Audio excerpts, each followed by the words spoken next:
Right, forwards into another day. We don't know what the day will bring, or if it will even bring us any closer to the end of our journey. All we know is that we must try to make some progress and get ever closer to an ending that I feel we should have already reached.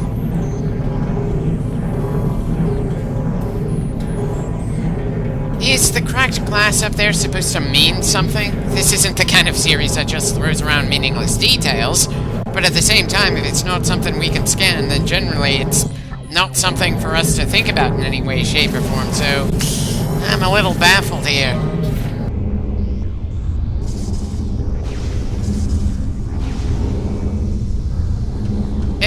Okay, so we have a bit of a puzzle to deal with here. It's not a complicated puzzle by any means, though it's still going to be a little annoying to have to go through. Basically, we need to get the blue dots down to the blue line, the red dots to the red line, and the green ones in the middle for the green line.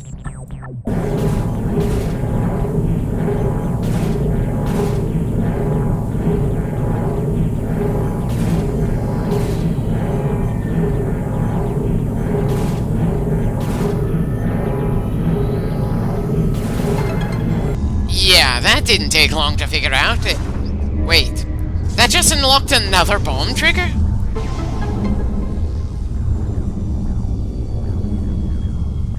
And that turned off the force fields for some reason. Certainly a promising sign that we're making a bit of progress here, but unfortunately I don't know how we're supposed to get to the other side of this damn thing from here. There was no beeping sound that implies a timer we'd have to beat, so I suppose it's back to mindless wandering around and hoping to find a way to make progress again.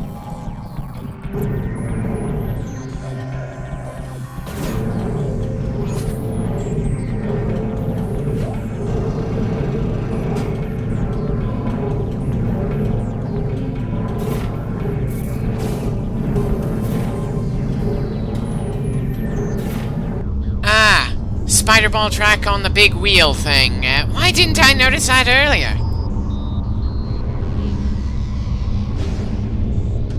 Right, so we're supposed to boost through that crack in the glass, but it's going to take a bit of effort for me to actually get there. That's going to be annoying as hell.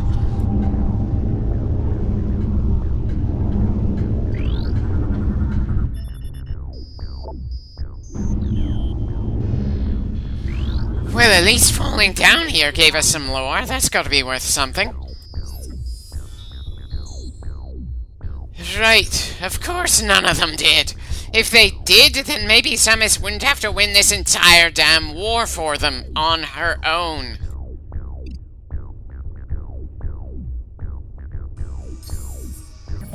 Wait, so their original plan was just to make a second Doomsday weapon when the first went missing? Not to try to ensure they wouldn't get doomsdayed by their own doomsday device? I'm sorry, but that sounds pretty damn arrogant to me. Though again, I've gone through plenty of wars before, so maybe I'm being a bit too harsh on the Luminoth. After all, it's not like we know if this batch of space elves ever had to go through any kind of conflicts before they ran into the Ing. For all I know, they haven't even gone through a war in over 1,000 years before the Ing started causing all kinds of hell. That doesn't excuse the lack of Luminoth activity now that we're here to save the damn planet, but it does provide some level of buffer for them making several very bad decisions that brought them to this brink. And good God, my lack of respect for the Ing means I have very little respect for the people the Ing were about to destroy. That's definitely the sort of thing that makes me feel like an ass, and it's definitely something the game designers didn't intend. And while I'm at it, me fumbling around in this room for so long is making me feel like an idiot.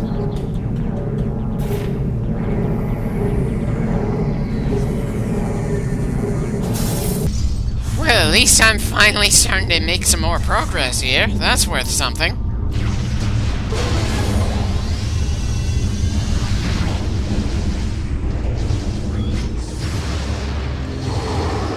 Huh. Pirates getting their asses kicked by Dark Samus. That's certainly interesting to see.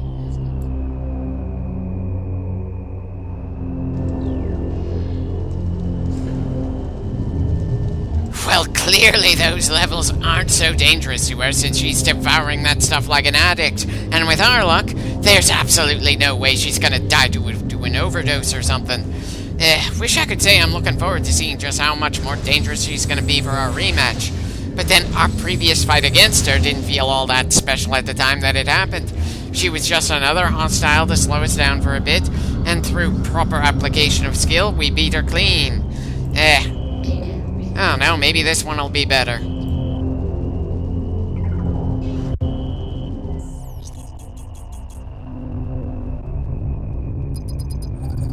Oh, so now we get the little notification for where our next thing to grab is when we're almost to it on our own. Thanks for that, hint system. You didn't manage to speed us along in any way, shape, or form.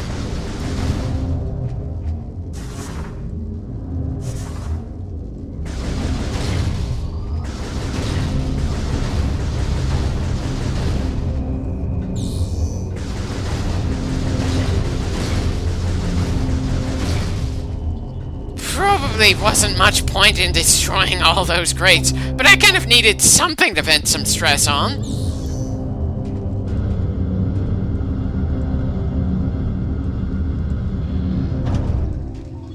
Right. Of course she left this room just before we got in here.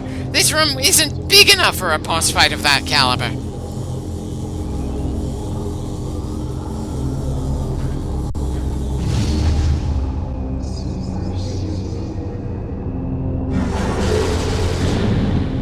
Apparently this room is.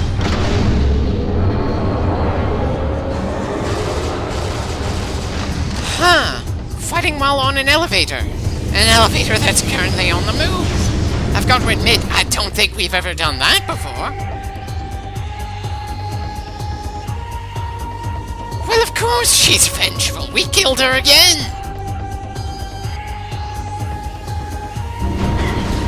Well, that boost attack certainly did a number on us.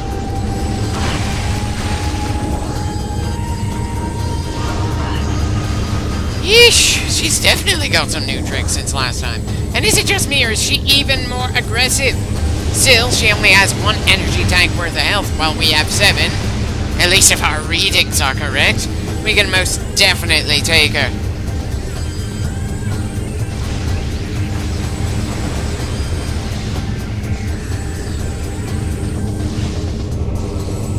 Okay, the charge beam is not doing anywhere near the kind of damage I was hoping, considering how hard she's hitting us in return. And color me surprised! The elevator is finished moving before the fight is finished.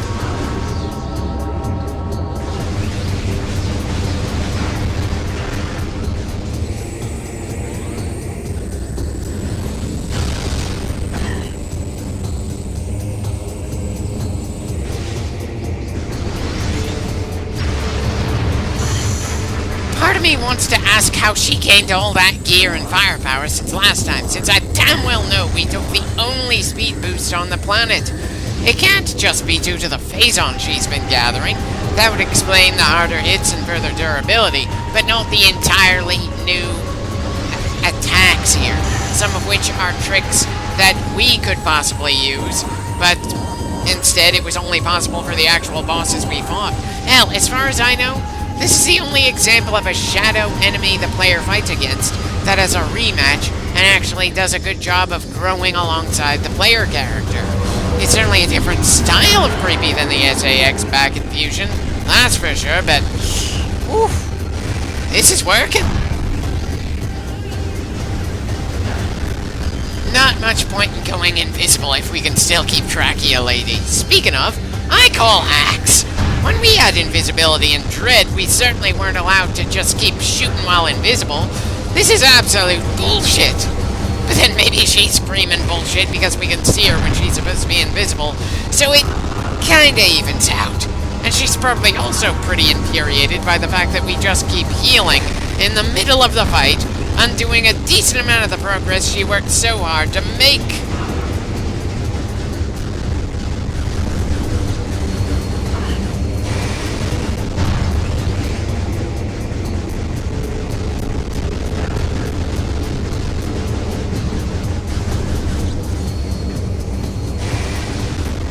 As annoying as it is that she's temporarily invincible when charging her charge beam, the fact that she isn't mobile and needs to launch it after a set amount of time cancels out that advantage.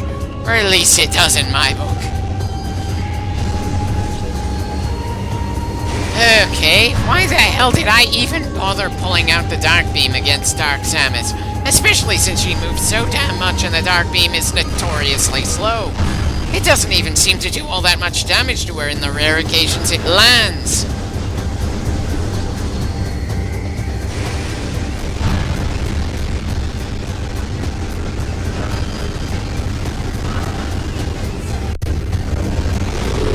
Well, nice to see she figured out that her invisibility isn't giving her any advantages whatsoever here, so guess that's all for now. She might come back to it, though.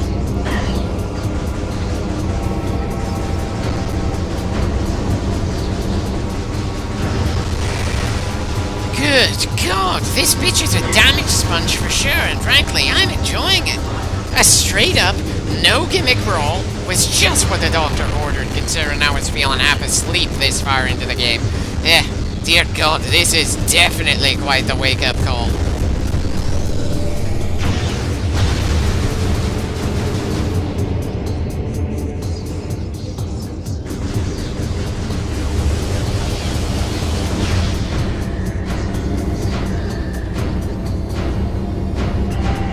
Though there are too many moments where we aren't allowed to do damage to her in return for my taste, especially considering how little damage each individual shot of ours does when she is actually vulnerable.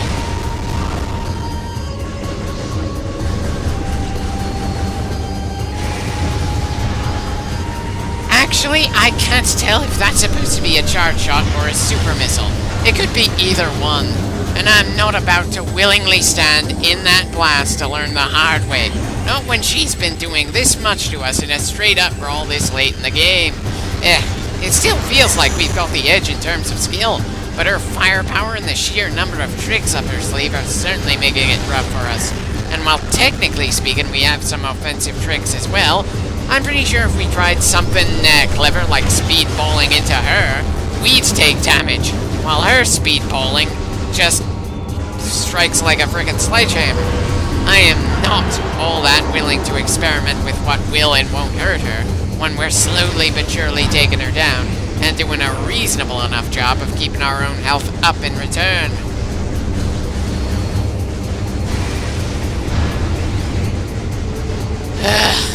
Did they really have to make her so tough to keep a lock onto?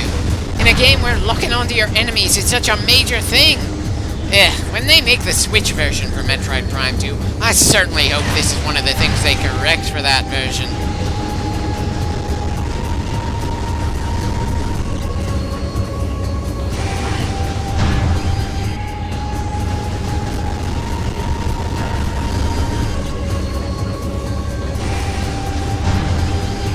Can't really tell if she's at a quarter health just yet. I'd certainly like to think she's a quarter to death now, especially after everything we've already done to her.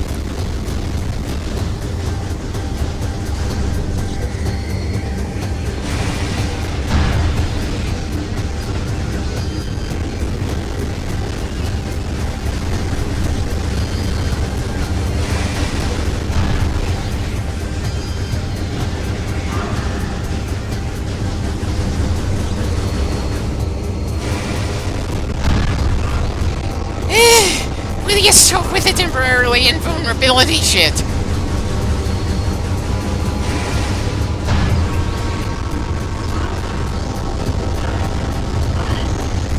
Okay, that seems like a new attack. Can't really see it all that well with the dark visor on, though. As much as I want to turn it off, it's the only thing letting us keep track of her right now.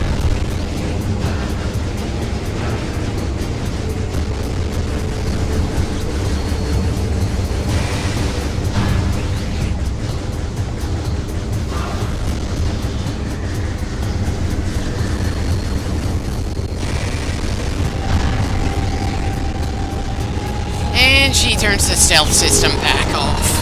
Good. Looking through the dark visor just doesn't feel pleasant to me.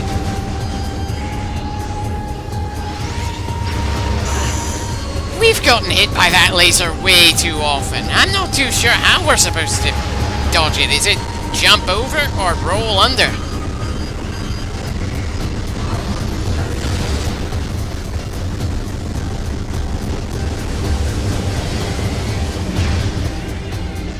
we're back to the awkward game of pinball.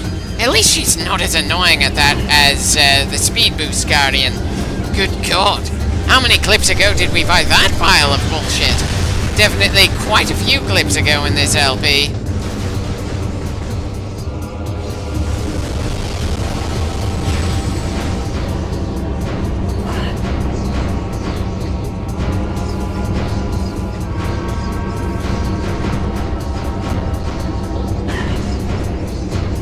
Bloody hell, we're badly mangled, but so is she. We just need to keep it up a little longer.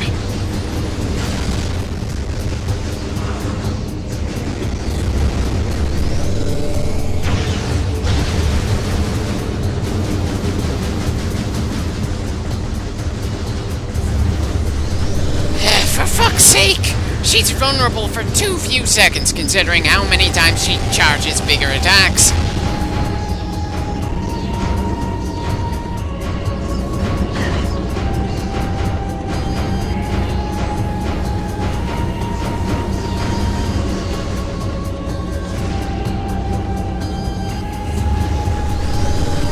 Straight from one invulnerable attack right into another.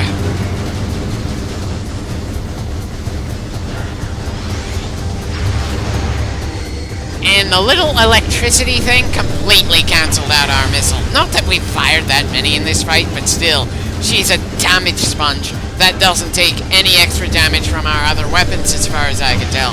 This is a purely power beam fight.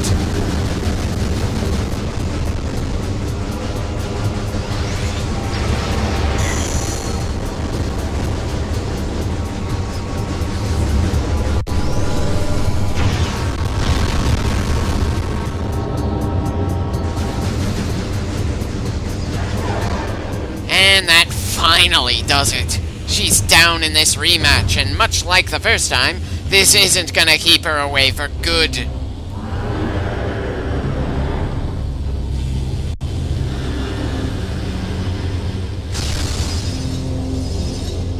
Why'd she feel the need to blast away that bit of wall? She pulled herself together after exploding last time.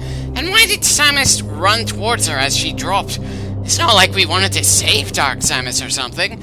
And it's not like she tried to shoot to ensure she died as she fell or something. We just saw her drop in obscene distance. If this was a classic Disney movie, that would be the end of her. In most other movies or several TV shows, she'd show up again later, though it's not like she needed that kind of drop to escape and fight us later, since we outright saw her explode earlier in the game, and then come back from frickin' particles.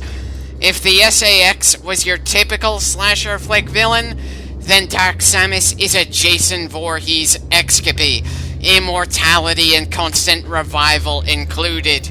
She has most definitely earned her place as a very scary foe, that's for certain.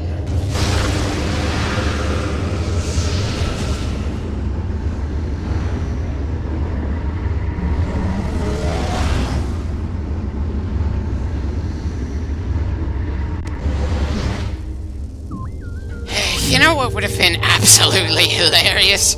If I was so badly wounded from fighting her that just walking into Dark Aether killed us instantly. I hope nobody minds that I just want to fast forward through things for a bit, even if this is new territory.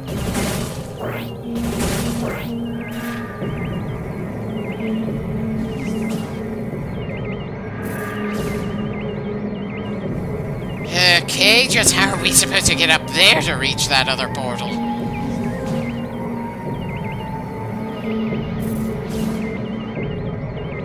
Okay, definitely not seeing an easy way up there. And of course, we need to figure things out eventually, since again, Dark Aether is slowly burning us away. Bloody hell. Why the hell did they have that gimmick last for so long in this game? And I'm very much looking forward to when we aren't just getting burned by the environment anymore.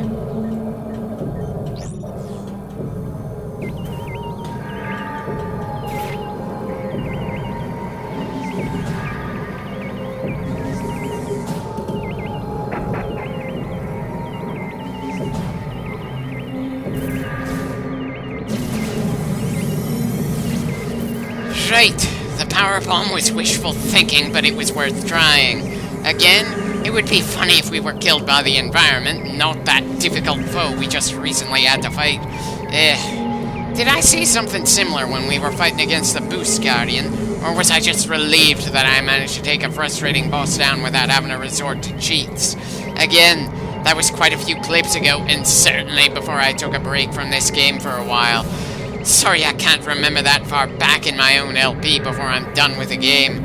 I'm also kinda sorry I felt the need to take that break after the Spider Ball boss.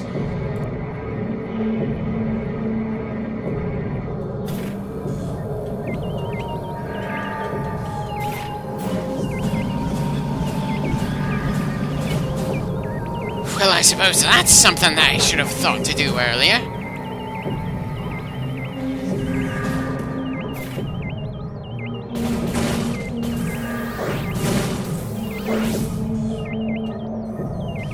Nothing on this side, but we should be able to jump to the portal.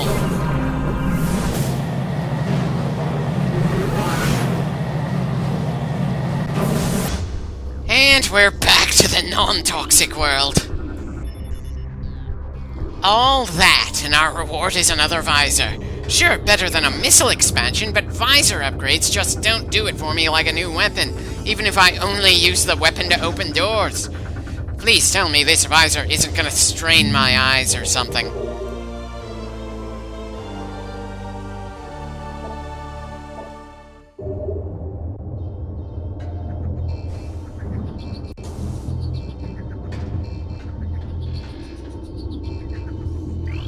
Right, what the hell are we even standing on?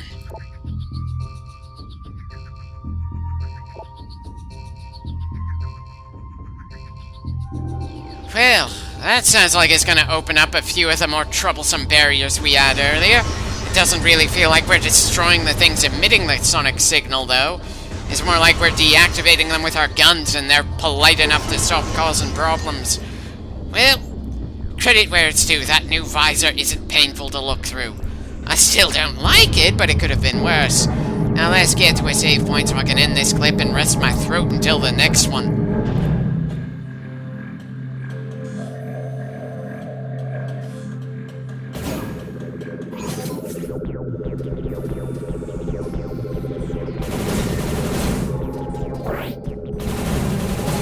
Excuse me for not being worried about the doors locking when I'm more interested in regaining the health we lost due to the combination of Dark Aether and Dark Samus. She certainly gave us a run for our money just now, that's for sure. If only all the boss fights in this game felt that awesome as opposed to the absolute cheap ones we occasionally run into, one of which made me temporarily put the entire LP down. Right, of course the new visor opens the way, because we needed another little moment to show how this thing works, because for some reason, showing it the first time just to get the elevator working again wasn't enough.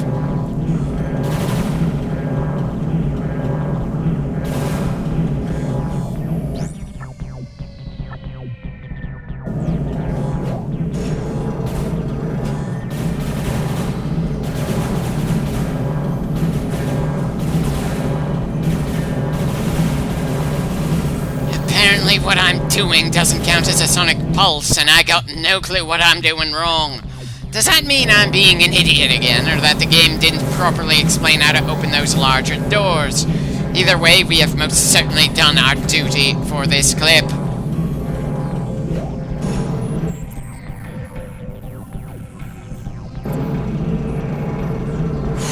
It is a damn good thing the save point is nearby, though. Still kind of annoying that we have to do the whole rolling around and then bombing ourselves just to get to it over and over again.